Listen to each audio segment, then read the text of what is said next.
మా వంట ఇక్కడ చేసుకోవచ్చా లేక మా గదిలో? భలే దానివే. నేనుండగా నువ్వు మళ్ళీ వేరే వంట చేయడం ఎందుకు? ఎవరి వంట వాళ్ళు చేసుకుందాం అనుకున్నాం కదా. అనుకున్నాం, అది వాళ్ళ విషయంలో, అంతేకాని మన విషయంలో కాదు. అలా చేస్తే ఇదేదో మనం కావాలని చేసామని అనుకోరు? కావాలని ఆ మైథిలి పని పట్టాలనే కదా ఈ ఆలోచన. అవుననుకో, మనమిద్దరం ఒకటిగా ఉండి మమ్మల్ని మాత్రం ఎందుకు వేరు చేస్తున్నారని అడిగితే బాగుండదక్కా. ఎవరడిగేది? అడగమను, అప్పుడు చెప్తాను దాని సంగతి. సరే అక్క, నీ ఇష్టం.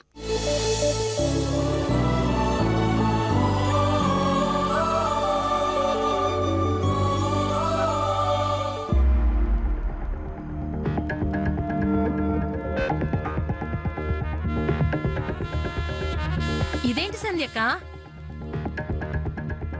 ఇంత చిన్న గిన్నెలో అన్నం వండుతున్నావు? అందరికీ ఇదేం సరిపోతుంది? మా వరకు సరిపోతుంది. నీ వరకు సరిపోవటం ఏంటి? మరి మా సంగతి? మీ వంట మీరు చేసుకోండి. ఏంటి, మా వంట మేం చేసుకోవాలా?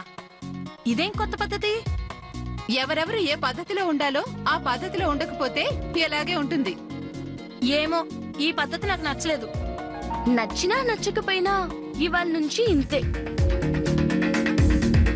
ఎవరి పొయ్యి వాళ్ళది, ఎవరి వంట వాళ్ళది, ఎవరి పనులు వాళ్ళవి.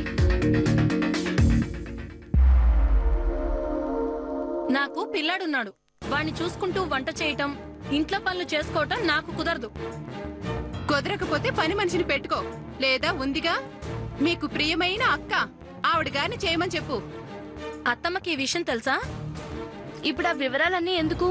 అది కాదు, అత్తమ్మకి తెలియకుండా ఇలా చేయటం ఏం బాగుంటుంది? ఆహా, అక్కడికి నువ్వు చేసేవన్నీ అత్తమ్మకి చెప్పే చేస్తున్నట్టు మాట్లాడుకో. ఉండండి, మీ పని చెప్తా.